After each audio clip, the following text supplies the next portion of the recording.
Hello, Bill Molyneux here with Goober the Traveling Bear, and we are working on a book review, and this is going to be posted on both Bill's History World with Goober the Traveling Bear and our Wargaming World, which is Bill's Wargame World. And Bill's Wargame World, when we get money from YouTube for reviews, we donate it. And this month we made some donations to the Maryland Veterans Museum to Miss Connie and Mr. Nell. All right, let's stop gabbing. We're going to talk about the American Heritage picture books of the Revolutionary War, the Civil War, and World War II. I'm not going to break these up. We're going to do the complete set. We'll start off with the Revolutionary War. I'm probably going to keep each one under a couple minutes. These books, by the way, were my, pathway to loving history and all I like to do in the world of history and help sites and visit many historic sites. All right, let's get out the volume of the American Revolution first. By the way, we're going to do this American Revolution book, and I'm going to dedicate this review to Robert and Bob Studi at Fort Frederick. So let's do our review. First off, property of Rick Jones, 232 Chestnut Street.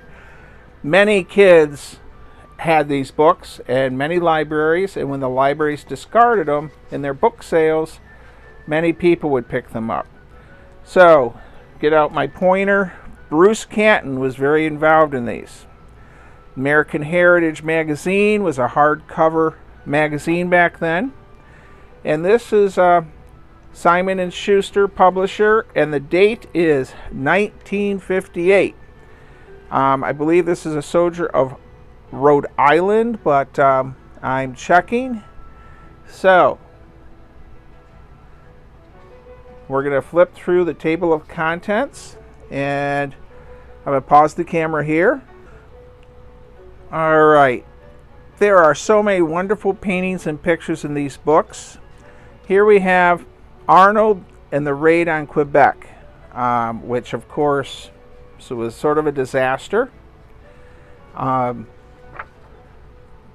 notice that these books, we'll see it in all of them, really nice detail on both the paintings, the illustrations, and every time you flip, and this is why so many young children and young adults and old adults like me love these. Here we have the Battle of Saratoga and the surrender. And of course we all know that helped bring France into the war.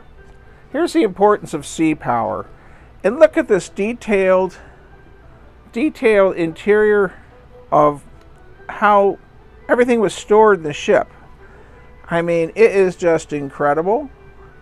And as a young person with this book, it would open up people's imaginations, more so than you get now on like an iPad. So, what I really do think is, here we have George Washington and Lafayette at Yorktown, and the surrender at Yorktown. Now, you'll notice here on these sides, besides the reading here, for young readers, you also have these little pictures. Whoops, there's my foot. Sorry about that, everyone. We have these little pictures, and they help enhance on these margins. French officer's dress sword, for instance. Okay, and then we have a wonderful index in the back. Now I'm intentionally using the flipping method on this book review rather than the slides. So, look at this. Jones' Great Victory. This book on the American Revolution is 80 years old? Look at that, Burgoyne from Saratoga. Vibrant picture still, 80 years ago in this book. All right. American Revolution, American Heritage Picture History of the American Revolution. So, what do you think? Goober says 2 paws up. Goober says 2 paws up. So, we're going to hit the American Civil War next. Let's pause our camera and get that one ready. We're now doing the American Heritage Picture History of the American Civil War. I'm dedicating this review to a wonderful author, historian, scientist, Scott Mingus. And so, Scott, I hope you enjoy this review. And Scott's written, I'm going to say, over 40, 50 books. It's amazing between all the Johnny Reb material and the Cannonball, and then, of course, all his Civil War books, which are fantastic. So, and look at, here's Stuart Lebo, 409 March Street, Reading, PA, 1907. Zip code. I wonder if he's still, when he had this. All right. So, again, narrated Bruce Canton, American Heritage Magazine, which is a hardbacks. We're going to flip our next page. And this was printed in 1960. Here we have a Union cavalryman with a drawn saber. A table of contents. All right. Now, if you're into miniature wargaming, there is one big reason as a kid you would love this book. And in this time period of the 1960s, there was a thing called Toy Soldiers by the Marx Company, and they were making sets called the Blue and the Gray. And I'm going to pause the camera. Okay, so if you're a kid and you love the Civil War and the Blue and the Gray Marx Sears play sets were out and about, these maps were incredible. See if I can zero in on them. So you have the blue soldiers, which are the Union, the Federals, and our rebels are Confederates. And as you can see, this is the Battle of Fredericksburg. This is a darn big high hill. But these maps, many kids, including myself, would open up this book and look for the maps. Here's Chancellorsville. And again, I apologize for my glare here and there, but here's the Wilderness Church. And these maps made this book specific. So, the Siege of Vicksburg. Pictures. Here's the sunken road in Fredericksburg. Now, look at that.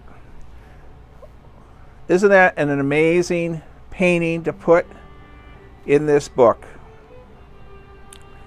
So this would get many kids, boys and girls, interested in the American Civil War. Now, here is Gettysburg. How many of you out there had this book or still do and would set up toy soldiers to fight this battle? Here's a little Round Top. And of course we have the Trossel Farm, the Cadore House. Elwood Chris and the Bliss Farm would be out here. I guess about in here. Alright. So, just a stunning book. And these illustrations and maps that these books contain. So here they're talking about the artillery soldiers for the Confederacy would have a kepi that was red. Here's your different plates, as they're called. Northern Camp Life. Entire chapter on the enslavement, slavery. Here we have another map of Chickamauga. Emancipation with Abraham Lincoln. We have Hood and the Offensive of Atlanta. Covers the entire war. And then, of course, Lincoln is re-elected. And then we have our victory. Slavery is abolished. This is always an interesting picture. Look at Lincoln before the war and near the end of his death. Quite amazing how he aged. So, of course, Lincoln is assassinated, and John Wilkes Booth is on the run until he doesn't quite get captured, he gets killed. Thousands upon thousands died in the American Civil War. So, very nice ending here and tributes. So, very good index. So the American Heritage Picture History of the Civil War, Goober gives 4 paws up. Alright, we'll pause the camera here and get ready for our next book. Welcome back. Well, I guess it would help if I showed you the binding. American Heritage Picture History of World War I. Now, World War I, as you see, this book isn't as thick as the American Revolution or the Civil War, but we played a great part in the Great War. And here we have, I think he's a French drummer. So let's check this one out. Published American Heritage. Let's find out our date. So, and our date for this is 1964.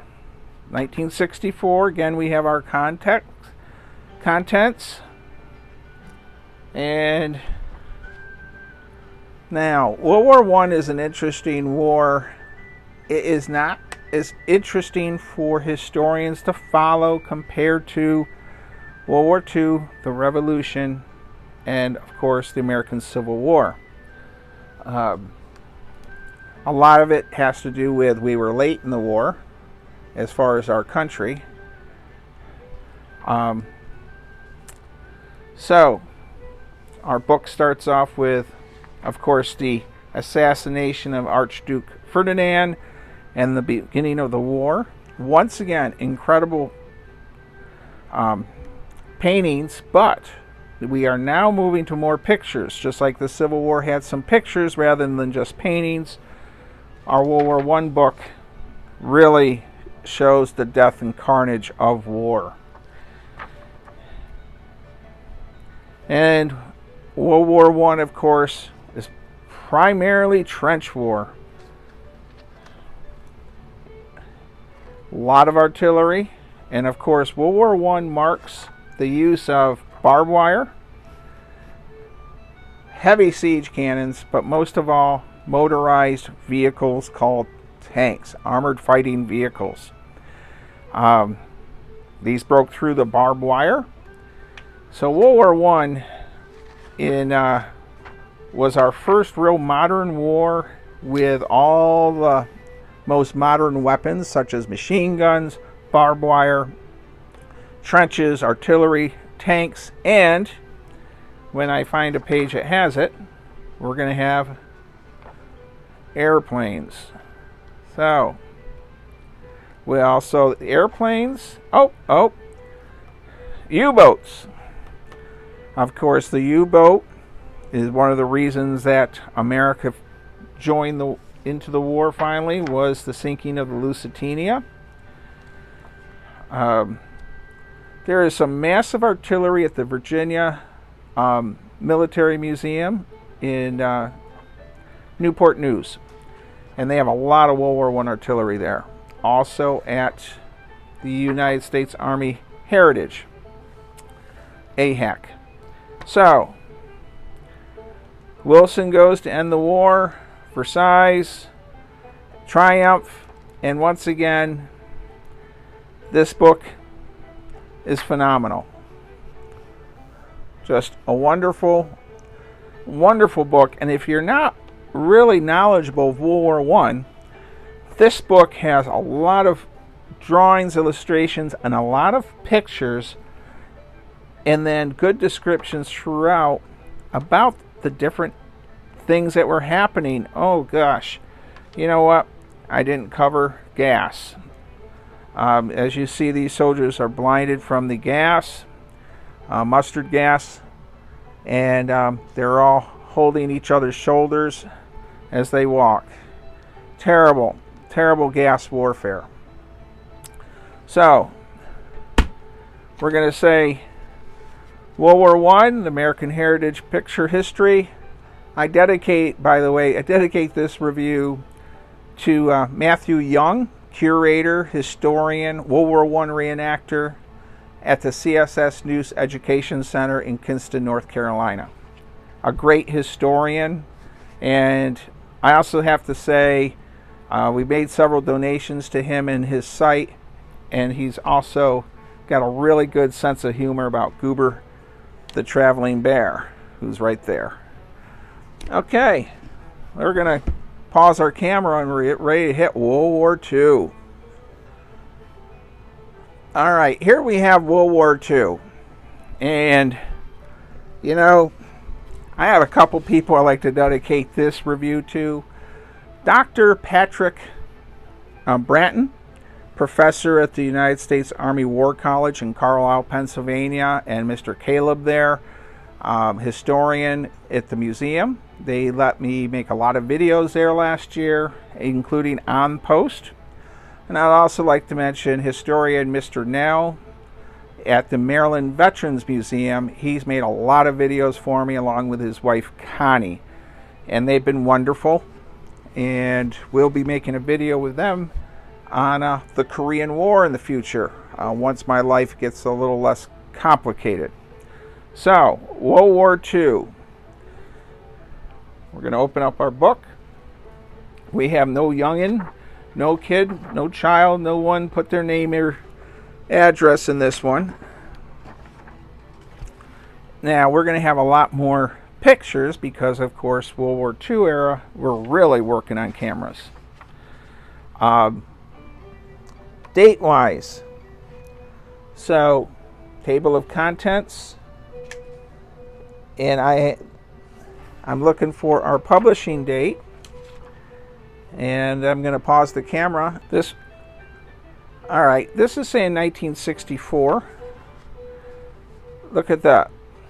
Arlington National Cemetery. Really interesting introduction. And vibrant pictures. You know, if I'm going to...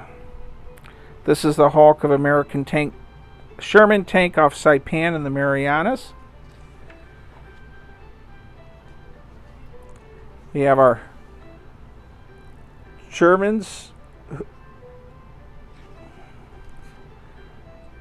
So, what does this book have? It covers everything. It covers, I just flipped the page and here we are, radar. There is so much to read in this book. The battle debacle of France. Of course, Germany captured Paris in just a few weeks. Something I'd like to say about that, though, is the French soldiers lost over 1 million men defending Paris for those 6-7 weeks. I mean, they put up a very tough fight. The Germans were using a blitzkrieg style of warfare that was fast and mobile. And that was not the case. The French had built static defensive lines. Operation Sea Lion. It never happened where the Germans were going to invade England. But because of the Battle of Britain, which they cover here very nicely, they were unable to control the air across the English Channel. As we flip our pages, here we have Churchill and Roosevelt and Stalin, Japanese, and these huge pictures. I mean, I mean, this is 14, 15 inches across. I mean, now, Operation Torch, Casablanca, where our leaders met. They cover the politics of the war. Oh my goodness gracious. Now, if you're a young person, these just jump out at you. Here we have our American Allied planes for the Pacific. Here our Japanese Zero, our Betty bomber, of course the B-29. They just jump out at you. Now I'm going to pause the camera. I'm going to look for the B-17. Okay, planes over Europe. Here are German bombers, our Stuka. This is the Defiant. It had no forward-firing machine guns, but it had a 4 machine gun turret that was very hard to turn. And this thing really wasn't the best idea. And then your Spitfire and Hurricane. The BF-109, ME-109, depending on... I guess we can't say anything about World War II without mentioning Eisenhower. Goober the Traveling Bear has been to his home several times. In my old wargaming group, I had a few people that